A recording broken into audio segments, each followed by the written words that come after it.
नमस्कार मेरे प्यारे साथियों, आप सभी का रैंक सूत्र एडो पॉइंट में पुनः स्वागत है। जैसा कि आप लोगों को थंबनेल देख करके ही पता चल रहा होगा कि आज हम लोग जो है जल संसाधन को पढ़ने वाले हैं। ठीक है। तो जल संसाधन को पढ़ने से पहले एक बार आप लोग लाइक, शेयर और सब्सक्राइब जरूर कर दीजिए। ठीक है। चलिए आइए हम लोग देखते हैं जल संसाधन के चैप्टर को।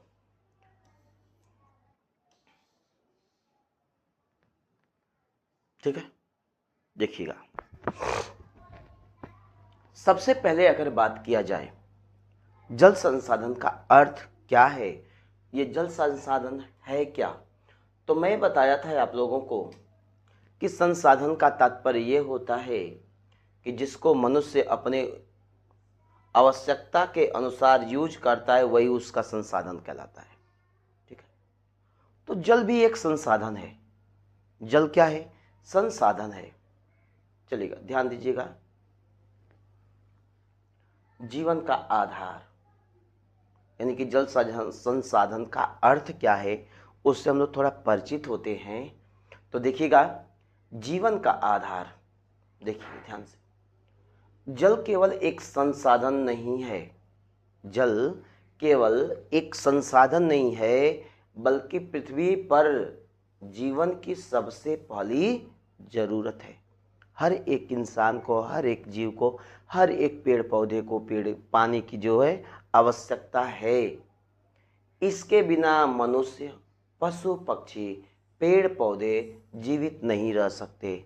यानी कि सभी के जीवन का आधार ही क्या है? जल है। ठीक है। अगर बात किया जाए पूरे सौरमंडल में, तो ये आप लोगों को पृथ्वी दिखाई दे रही होगी। ठीक है। तो पूरे सौरमंडल में पृथ्वी ही एकमात्र ऐसा ग्रह है जहाँ पर पानी मौजूद है, इसलिए यहीं पर जीवन संभव है।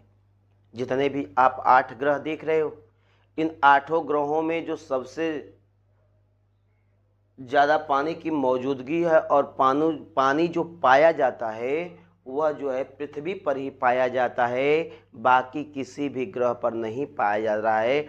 जैसा कि आप लोगों को पता चला होगा कि मंगल ग्रह पर भी जो है जीवन को जो है खोजा जा रहा है कि मंगल ग्रह पर भी क्या जीवन हो सकता है। तो उसके लिए वैज्ञानिक लगे हुए हैं। लेकिन अभी वर्तमान की बात किया जाए तो जो जानकारी निकल के आई कि सिर्फ पृथ्वी पर ही पानी मौजूद है।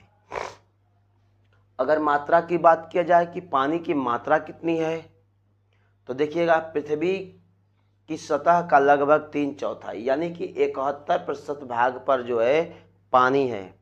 यानी कि 3 हिस्सा पानी है। 3 हिस्सा क्या है? पानी है। और 1 हिस्सा क्या है? स्थल है। 1 हिस्सा क्या है? 1 हिस्सा स्थल है।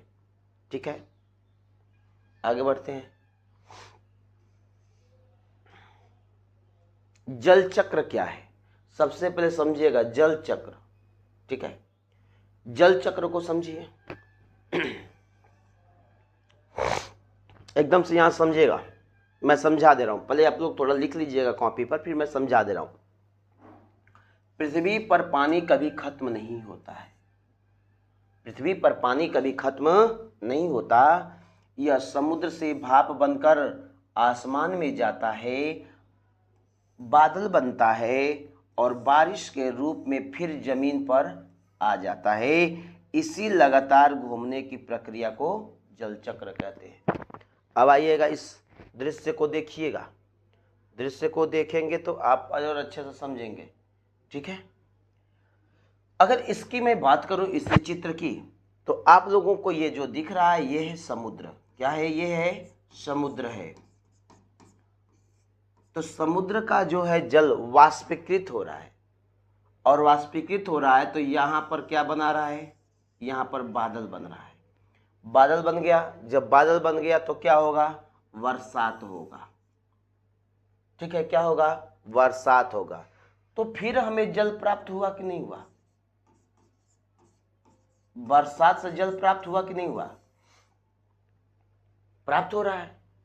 तो यही क्या कहलाएगा? जल चक्र कहलाएगा। यानी कि वाष्पीकरण होगा, समुद्रों से महासागरों से जल का वाष्पीकरण होता है, इसके बाद बादल बनता है, बादल जो है फिर बरसात करा देता है। तो इसी के आधार पर हमको पुनः जो है क्या मिल जा रहा है, जल मिल जा रहा है। ठीक है, चलिए आगे देखते हैं। पानी का बंटवारा, पानी के बंटवारे की बात किया जाए, ठीक है, चलिए हम लोग इसका विभाजन करते हैं कि जो 100% अगर पानी है तो कितना कितना भाग क्या है। ठीक है, चलिए देखते हैं यहां से। ठीक है, चलिएगा।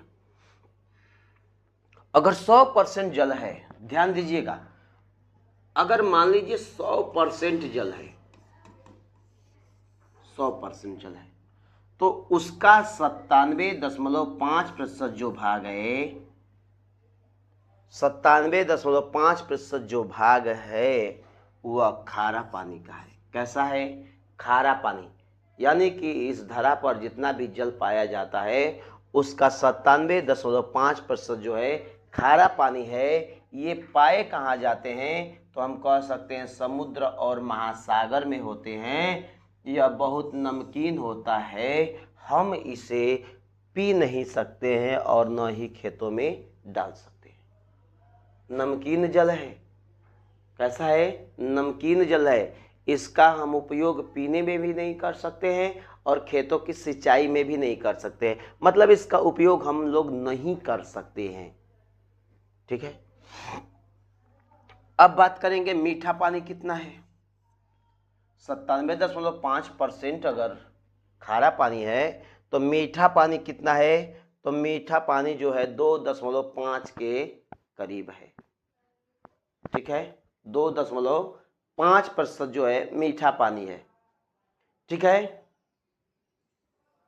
यह सीमित मात्रा में उपलब्ध है। कितना है, सीमित मात्रा में है, केवल यही पानी हमारे काम का है। यानी कि 2.5% जो पानी है यही काम का है, 97.5% जो पानी है वो किसी काम का नहीं है। ठीक है, किसी काम का नहीं है। इसके बाद अगर हम बात करें, यानी कि हम इसको पी सकते हैं।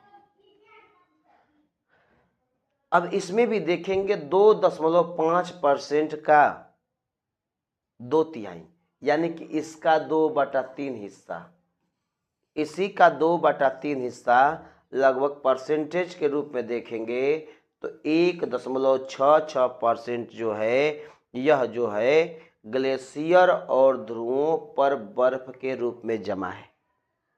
जो ग्लेशियर बर्फ के ढेर होते हैं और उत्तरी ध्रुव और दक्षिणी ध्रुव पर जो बर्फ पाए जा रहे हैं वो जो है पूरी अगर इनका देखा जाए तो 1.66% है। ध्यान रखिएगा, जितने भी ग्लेशियर हैं वो सब जो है 1.66% हैं। अब इसके बाद अगर देखेंगे कि 0.84%, ठीक है, 0.84%, ये होते हैं नदी, तालाब, झील, जमीन के नीचे जो भूजल होता है वो सब यहाँ पर जो है उसकी संख्या की बात किया जाए, परसेंटेज की बात किया जाए तो 0.84% जो है नदियाँ है, तालाब है, झील है, जमीन यानी कि भूगर्भ में पाया जाने वाला जो जल है वो है। ठीक है, हम लोग करते क्या हैं, तो इसी 0.84% जो जल है, ठीक है, यही पानी हम पीते भी हैं, इसी को ट्यूबवेल के माध्यम से खेतों की सिंचाई भी कर देते हैं। ठीक है ना, यानी कि इसी का प्रयोग 0.84% जल का प्रयोग जो है हम लोग सर्वाधिक अपने दैनिक जीवन में प्रयोग करते हैं। सोच लीजिए, इतना कम पानी है लेकिन इसी का उपयोग सबसे ज़्यादा है। ठीक है, ये आंकड़ा थोड़ा सा आप लोग जरूर याद रखिएगा। ठीक है, आगे बढ़े। अच्छा, हेडिंग कीजिएगा, हमारे जीवन में जल का महत्व क्या है। तो आप लोगों को पता चल गया होगा कि जल का जो है उपयोग हम संसाधन के रूप में कैसे करते हैं, तो आप लोग बता ही सकते हैं कि जल का उपयोग हम संसाधन के रूप में कैसे करते हैं। तो देखिएगा, सबसे पहले अगर हम बात करें घरेलू कार्य में, किसके काम में, घरेलू कार्य में, हेडिंग करिएगा जल का महत्व। पीने में इसका उपयोग करते हैं, खाना बनाने में करते हैं, नहाने में, कपड़े धोने में और साफ सफाई के लिए जो है इसका हम लोग उपयोग करते हैं। ठीक है, करते हैं ना इसका उपयोग। अब अगर देखा जाए कृषि, खेती के रूप में, अगर खेती की बात किया जाए तो फसल को उगाने के लिए, सिंचाई करने के लिए पानी जो है सबसे अधिक जरूरी होता है। ठीक है, भारत जैसे देश में जहां बहुत बड़ी आबादी है, सबको भोजन देने के लिए खेती में बहुत पानी चाहिए होता है, यानी कि हम कह सकते हैं कृषि के रूप में भी इस्तेमाल करते हैं। फसल उगाना है अगर हमको तो उसको सिंचाई करनी पड़ेगी, और सिंचाई जब करेंगे तभी हमारी फसल तैयार होगी। ठीक है, जितनी ज़्यादा जनसंख्या है, देख रहे हैं कितनी जनसंख्या हो गई हमारे देश की। जब हमारे देश की जनसंख्या इतनी हो गई है तो अब हमें फसलों का उत्पादन भी अधिक करना होगा। जब फसलों का उत्पादन करना होगा तो पानी की भी अधिक आवश्यकता पड़ेगी। ठीक है, उद्योग की बात किया जाए तो फैक्ट्री से जो भी पदार्थ बनता है और फैक्ट्रियों को चलाने के लिए भी क्या किया जाता है, जल की आवश्यकता होती है। बिजली और परिवहन, बिजली और परिवहन, नदियों पर बांध बना करके जल विद्युत बनाई जाती है। इसके अलावा नाव और जहाज़ों के जरिए व्यापार और परिवहन में भी पानी की मदद ली जाती है। देख रहे हैं ना, जल संसाधन के रूप में कैसे हम यूज कर रहे हैं इसका। तो हम लोग क्या कर रहे हैं कि बांध बना रहे हैं, बांध बना करके जो है इससे हम जो है जल विद्युत बना रहे हैं, यानी कि विद्युत का उत्पादन कर रहे हैं, लाइट बना रहे हैं, और इसी जल का उपयोग करके जो है हम आयात और निर्यात भी करते हैं। तो संसाधन के रूप में यूज हुआ कि नहीं हुआ, यही चीज़ें हैं। अन्य क्षेत्र में बात किया जाए बहुत हो जाएंगे। मछली पालन, मछली पालन के लिए भी जल की आवश्यकता होती है। जल का महत्व देख लीजिए। ठीक है, और पर्यटन के लिए भी, उद्योग में भी, सब जगह। ठीक है, आशा करता हूँ कि आप लोगों को अच्छे से समझ में आ रहा होगा। अभी ये कुछ ज़्यादा नहीं है, अगर आपको समस्या होगी तो कमेंट कीजिएगा, क्लास में आप लोगों को जो है इससे बेहतर और बता दिया जाएगा। ठीक है, कोशिश कर रहे हैं आप लोगों के लिए। जो टॉपिक नहीं समझ में आएगा आप कमेंट जरूर करिएगा। ठीक है, ताकि मैं जान सकूं कि आपको दिक्कत कहाँ हो रहा है। अब देखिएगा,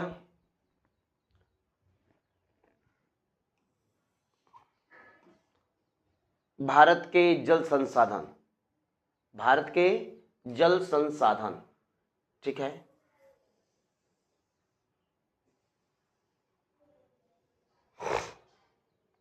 देखिएगा, हमारे पास पानी कम है और आबादी क्या है, ज़्यादा है। पानी कम है और आबादी क्या है, ज़्यादा है।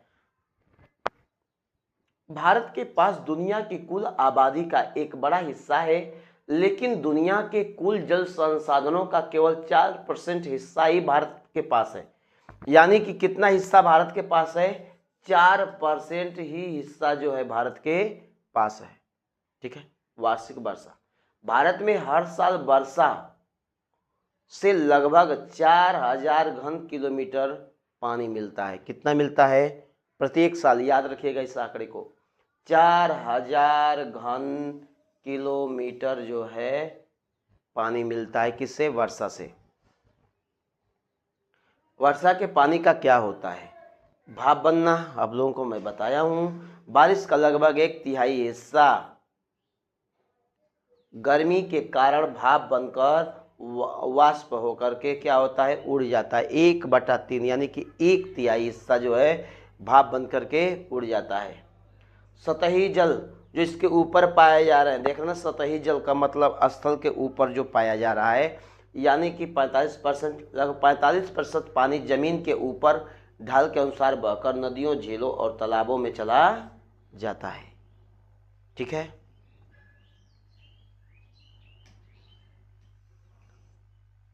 भूजल यानी कि भूमि के नीचे जो जल होता है उसकी बात किया जा रहा है, उसे ही कहते हैं भूजल, अधोभौम कहा जाता है। 22% हिस्सा, लगभग 22% पानी जमीन के अंदर रिस कर यानी कि सूख करके चला जाता है। इसे ही हम कुआं या हैंडपंप से खोद करके बाहर क्या करते हैं, निकालते हैं। सिंचाई के लिए भी उपयोग करते हैं। भारत में जमीन के नीचे वाले यानी कि भूजल पानी का 60% भाग केवल खेतों की सिंचाई के लिए इस्तेमाल किया जाता है। ये जानना है आप लोगों को लिखने के लिए। ठीक है, इसके बिना आप नहीं लिख पाओगे, इतना ध्यान दीजिएगा। आप लोग देख लीजिए, पूरा का पूरा यहाँ पर भी बताया गया है कि हमारे देश में जनसंख्या ज़्यादा है और पानी कितना 4% है। सर्वाधिक वर्षा देख रहे ना, लगभग 4000 घन किलोमीटर बरसात होती है। उसके बाद जो है जल का जो है 1/3 हिस्सा जो है वाष्पीकरण हो जाता है, इसका वाष्पन हो जाता है। और देखेंगे भूजल यानी कि भूजल का राव सतही जल की बात किया जाए तो लगभग 45% हिस्सा जो है इस प्रकार से है। उसके बाद लगभग 22% हिस्सा अगर देखेंगे भूजल, नीचे से हम लोग क्या करते हैं, देखना यहाँ नीचे से जो हम लोग पानी को क्या कर रहे हैं, निकाल रहे हैं। उसके बाद जो है यहाँ पर देखिएगा भूजल से ही, नीचे वाले जल से ही 60% हिस्सा जो है हम लोग निकाल करके इसका सिंचाई के रूप में इस्तेमाल करते हैं। हो गया, समझ में आ रहा है ना अच्छे से? नहीं समझ में आ रहा होगा तो बोलना। ठीक है, और देखते हैं आगे के प्रश्नों को। पहले कॉन्सेप्ट क्लियर कीजिए, फिर जो है एकदम से सही हो जाएगा सब कुछ। सबसे पहले आप लोगों को कॉन्सेप्ट क्लियर करना है। सबसे पहले हेडिंग कीजिएगा महासागरीय जल। क्या करेंगे, महासागरीय जल। ठीक है, सबसे पहले अगर हम बात करें क्या महासागरीय जल जैव मंडल का अंग है, तो कहेंगे जी हाँ, यह जैव मंडल का ही अंग है। महासागर हमारे पर्यावरण का एक बहुत जरूरी हिस्सा है जो मानव जीवन के लिए बहुत ही उपयोगी है। महासागर हमारे यानी कि मानव जीवन के लिए क्या है, बहुत ही उपयोगी है। जो महासागर होता है वह संसाधन का भंडार होता है। क्या होता है, संसाधन का भंडार होता है। महासागरों में कई तरह के नवीकरणीय, ठीक है, और अनवीकरणीय, ठीक है, संसाधन पाए जाते हैं। महासागर में ही नवीकरणीय अनवीकरणीय संसाधन पाए जाते हैं। नवीकरणीय में जल चक्र, लहर ऊर्जा ये बार बार मिलता रहता है। इसके नीचे मिलने वाले जो होते हैं तेल होते हैं, खनिज होते हैं। ठीक है, इसकी खासियत क्या है, इस महासागर की खास बात क्या है, तो कहेंगे यह बहुत खारा होता है, पता है आप लोगों को, लेकिन पृथ्वी के मौसम को संतुलित रखने में इसकी मुख्य भूमिका है। खारा होता है लेकिन यह जो है मौसम को संतुलित रखने में जो है अपनी मुख्य भूमिका को निभाता है। लाभ और हानि देखेंगे इस क्षेत्र से लाभ। इसके अंतर्गत महाद्वीपों के बीच फैले बड़े समुद्र, छोटे सागर और खाड़ियों, इसमें खाड़ियाँ भी शामिल हैं। इससे हमें नमक और सी फूड जो है मिलता है, यानी कि समुद्री जीव प्राप्त करते हैं जिसका उपयोग हम लोग भोजन के रूप में भी करते हैं। ठीक है, देख लीजिए यहाँ पे दिखाया गया, मछली है, नमक प्राप्त करते हैं, खाड़ियाँ हैं, ठीक है, छोटा सागर है, बड़ा समुद्र है।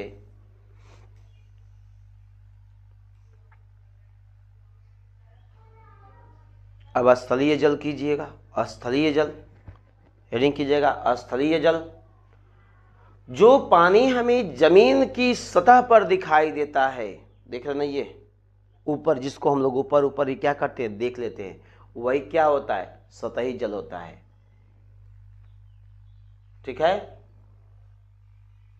सतही जल, ठीक है, इसको स्थलीय जल भी कहते हैं। अब ध्यान दीजिएगा, स्थलीय जल आप लोग हेडिंग कर लिए होंगे, लिख लीजिएगा। जो पानी हमें जमीन की सतह पर दिखाई देता है उसे स्थलीय जल कहते हैं। उसे क्या कहते हैं? स्थलीय जल कहते हैं। इसके 3 मुख्य रूप हैं। कितने मुख्य रूप हैं? 3 मुख्य रूप हैं, जिसमें पहला देखेंगे तो वर्षा जल है। क्या है? वर्षा जल है। ध्यान दीजिएगा, 3 मुख्य रूप में पहला कीजिएगा वर्षा जल। ठीक है, यह सबसे शुद्ध जल होता है। पूछा जाता है वर्षा का जल कैसा होता है, तो आप बताएंगे वर्षा का जल एकदम क्या होता है? शुद्ध होता है। हिमालय की नदियां साल भर पानी से भरी रहती हैं, क्योंकि उन्हें बर्फ पिघलने से पानी मिलता है, जबकि दक्षिण भारत की नदियां केवल मानसून की बारिश पर ही निर्भर होती हैं। अगर देखा जाए, आप लोगों को मैं समझाने के लिए बनाऊं, यहाँ पर भारत के मैप को अगर इस प्रकार से मैं बनाता हूं, समझिएगा आप लोग। अगर ये भारत के मैप को देखा जाए तो यहाँ हिमालय है, तो जो भी हिमालयी नदियाँ होती हैं, जो हिमालय से निकलने वाली नदियाँ होती हैं, ठीक है, वो हमेशा सतत प्रवाहित होती हैं, लगातार उसमें जल भरा होता है, वो सूखती नहीं है।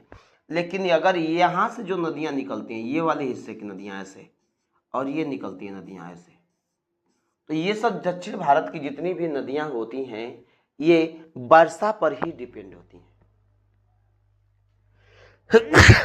सॉरी, वर्षा पर ही डिपेंड होती हैं। अगर बरसात होगा तो दक्षिण भारत की नदियों में जल होगा, अगर बरसात नहीं होगा तो जल नहीं होगा। यानी कि ये किस पे डिपेंड है? ये मानसून पर डिपेंड है, जबकि उत्तर भारत की जो नदियां हैं वो मानसून पर डिपेंड नहीं है। ठीक है, आगे देखते हैं। नदी जल भारत में खेती और नहरें निकालने का यह सबसे बड़ा साधन है। नदी का उपयोग करते हैं हम लोग। ठीक है, गंगा, यमुना, ब्रह्मपुत्र, नर्मदा, गोदावरी जैसी नदियां जल मार्ग भी प्रदान करती हैं। नदी जल का और उपयोग।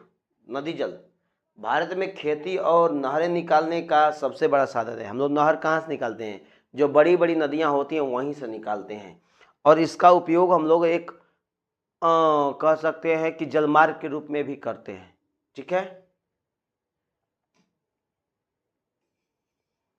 तालाब और झीलें स्थलीय जल के 3 भाग हैं। तालाब और झीलें वर्षा के पानी को रोकने के लिए बनाए जाते हैं। तालाब क्यों बनाया जाता है? झील क्यों बनाया जाता है? बताएंगे आप? तो इसको इसलिए बनाया जाता है ताकि जो वर्षा हुई है उसके जल को हम क्या करें? एकत्रित करके एक जगह संचित कर सके, रख सके। दक्षिण भारत के पठारी इलाकों में पथरीली जमीन के कारण कुएं, नदी खोदे जा सकते हैं, इसलिए वहाँ 90% सिंचाई तालाबों से होती है। तो आप लोगों को क्लास 9th में ये पढ़ाया गया होगा। ठीक है, जो लोग भी पढ़े होंगे वो इसको पढ़े होंगे। चलिए हम एक बार और समझा देते हैं, ध्यान से समझिएगा बात को, कि तालाब और झील का निर्माण इसलिए किया जाता है कि बरसात के जल को हम संचित कर सकें और वहाँ के वाटर लेवल को सही कर सकें, और उस जल का उपयोग हम जो है आसानी से कर सकें।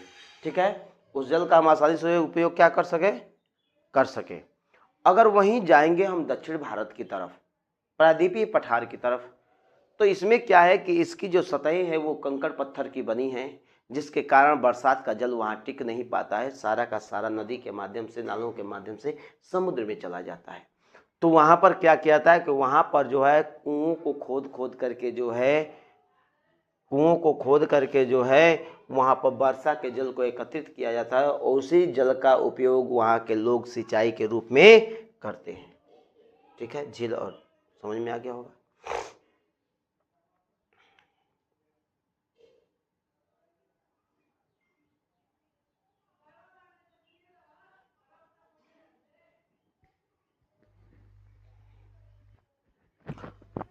अब हेडिंग कीजिएगा भूमिगत जल। भूमिगत जल कहेंगे चाहे अधोभौम जल। ठीक है, देख लीजिए यहाँ पर आप लोगों को दिखाई दे रहा होगा, सीधी सीधी बात है, फिगर के माध्यम से भी कुछ चीज़ों को समझा जाता है। मेरे प्यारे साथियों, यहाँ पर समझो, देखो। ठीक है, यहाँ पे लिखा गया है भूमिगत जल। क्या लिखा गया है? भूमिगत जल को लिखा गया है। तो जब भूमिगत जल आप लोग देख रहे हो तो भूमिगत जल का मतलब क्या होता है?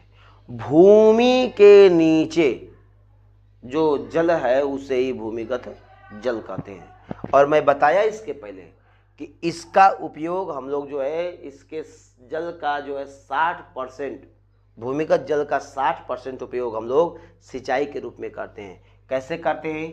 कुआं के रूप में, ट्यूबवेल और हैंडपंप, इन्हीं तीनों के माध्यम से हम लोग जल को क्या करते हैं? निकालते हैं। अब यहां से समझिएगा भूमिगत जल को। जो पानी बारिश के बाद जमीन की मिट्टी और पत्थरों द्वारा सोख लिया जाता है। अरे कहने का मतलब भूमि के नीचे जल कैसे बना, कैसे भूमि के नीचे जल मिल रहा है, वही बात किया जा रहा है। जो पानी बारिश के बाद जमीन की मिट्टी और पत्थरों द्वारा सोख लिया जाता है वह नीचे इकट्ठा हो जाता है। वह नीचे क्या होता है? इकट्ठा हो जाता है। इसे हम कुओं, ट्यूबवेल और हैंडपंप के जरिए बाहर निकालते हैं। भारत में इसका 60% भाग जो है सिंचाई के रूप में इस्तेमाल होता है। देख रहे हैं, बरसात हो रही है और यहाँ पर जो है इसके द्वारा धीरे धीरे जमीन के द्वारा जो सूखा जा रहा है और सूखने के बाद नीचे इकट्ठा किया जा रहा है। जब इकट्ठा हो जाता है तो हम लोग कुएं खोदते हैं, कुएं खोद करके जल निकालते हैं, ट्यूबवेल गड़वा देते हैं, उसके बाद हैंडपंप लगवा देते हैं, जिसके आधार पर भी हम जल को क्या करते हैं? निकाल लेते हैं। ठीक है, अब ध्यान दीजिएगा। यहाँ पे मैं यहाँ पे बता दिया हूँ ऊपर भी आप लोगों को। दुनिया में कुल अगर जल संसाधन का केवल 4% हिस्सा ही भारत के पास है, जबकि आबादी ज़्यादा है। प्रति व्यक्ति पानी की उपलब्धता के मामले में दुनिया में भारत का स्थान कौन सा है? 133वां है। एक अनुमान के अनुसार एक बताया जा रहा था कि लगभग 2025 तक भारत का एक बड़ा हिस्सा पानी की भारी कमी से जूझने लगेगा। तो आप लोग देख रहे हो आंकड़ा ये चिताया गया था, बताया गया था, और 2025 में भी देखे थे कि भारत के बहुत से हिस्सों में जो है पानी की उपलब्धता नहीं हो पा रही है, बहुत ज़्यादा समस्या बनी हुई है। तो वही चीज़ें हैं। जल दुर्लभता क्या होता है? एक बार देखिए, जल दुर्लभता यानी कि जल दुर्लभता की बात किया जाए तो कहने का मतलब ये है कि सबसे पहले हेडिंग कर लीजिएगा जल दुर्लभता। ठीक है, इसमें लिखिएगा जब लोगों की जरूरत के मुकाबले साफ पानी की मात्रा बहुत कम हो जाती है। ए भैया, पहले हेडिंग किए होंगे आप लोग, जल दुर्लभता। जब लोगों की जरूरत के मुकाबले साफ पानी की मात्रा बहुत कम हो जाती है तो उसे जल संकट कहते हैं ना, जल संकट कहते हैं, या इसी को ही जल दुर्लभ कहते हैं। ध्यान दीजिएगा, जब आपको साफ पानी पीने के लिए नहीं मिलेगा तो आप क्या कहेंगे? जल संकट ही कहेंगे ना। जल आपके लिए दुर्लभ हो गया है, आपको नहीं मिल पा रहा है, वही चीज यहाँ पे है। ठीक है, इसके मुख्य कारण क्या होते हैं? जल दुर्लभ को आप लोग जान लिए परिभाषा के माध्यम से। अब हेडिंग कीजिएगा इसके कारण, जल दुर्लभ के मुख्य कारण, हेडिंग कर लीजिएगा। पहला कीजिएगा पानी का असमान वितरण।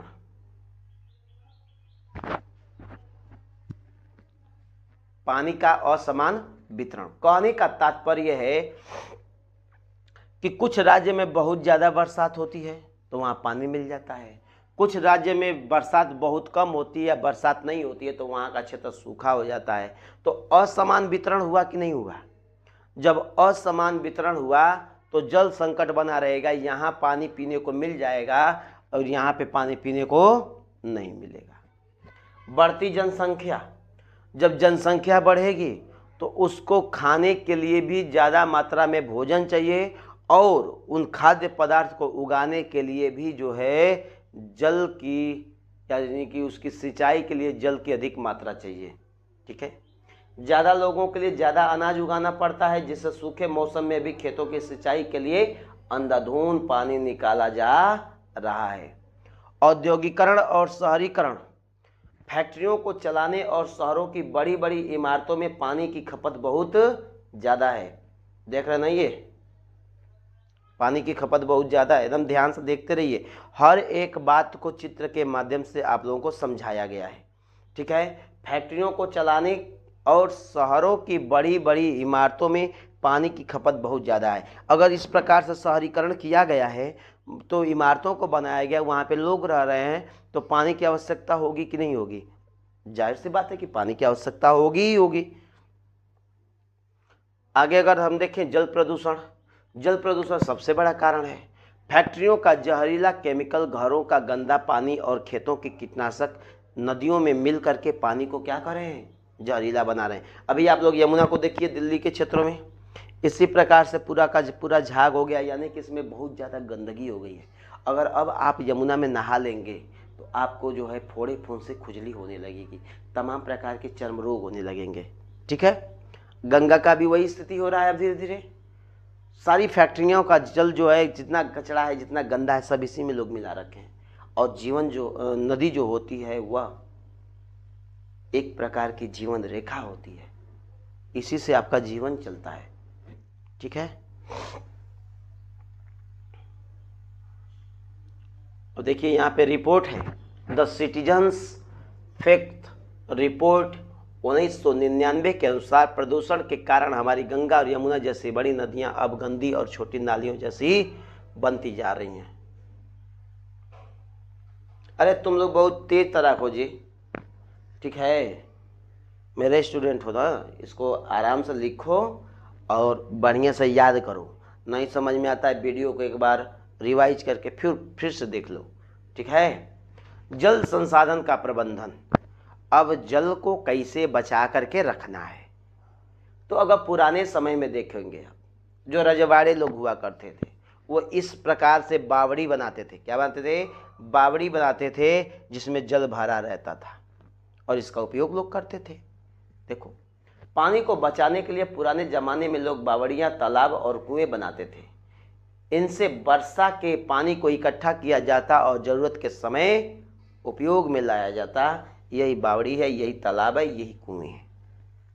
और देखोगे, चंद्रगुप्त मौर्य के शासनकाल में भी जो है ये सब बनाए गए थे। ठीक है, सुदर्शन झील को देखे होंगे आप लोग, पढ़े होंगे इतिहास में सुदर्शन झील। ठीक है, आधुनिक समय के उपाय अगर देखेंगे, आज के आधुनिक समय में सरकार बहुउद्देशीय नदी घाटी परियोजनाओं यानी बड़े बड़े बांध बना रही है। इसके जो है कई सारे फायदे हैं। एक, पानी इकट्ठा हो जा रहा है, बाढ़ को रोका जा रहा है, और इसी से क्या किया जा रहा है? बिजली का उत्पादन भी किया जा रहा है। अब मेरे प्यारे साथियों, एक और वीडियो आप लोगों के लिए बनेगा, बहुउद्देशीय नदी घाटी परियोजना।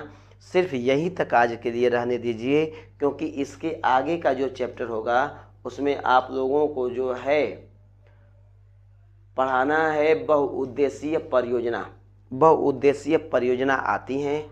ठीक है, तो इसलिए बहुत ज़्यादा बड़ा यह वीडियो हो जाएगा, तो मैं यहीं पर जो है पढ़ाना बंद कर रहा हूँ, क्योंकि एक और चैप्टर आप लोगों को लिए बनाना पड़ेगा।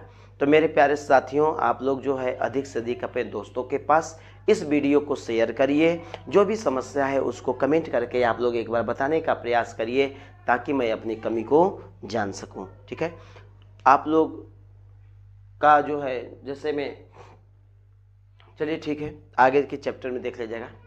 लेकिन जो है समस्याएं अगर जो भी बन रही हैं, स्टूडेंट लोग जो ऑफलाइन भी क्लास में हमसे पढ़ रहे हैं, उनको जो भी समस्या हो रही है वो ऑफलाइन क्लास में भी पूछ सकते हैं, और ऑनलाइन में आप कमेंट कर दीजिएगा। ठीक है, और ध्यान दीजिएगा, आप सभी लोग मेरे वीडियो को देख रहे हो, तो वीडियो देखने के लिए आप सभी का तहे दिल से बहुत बहुत धन्यवाद।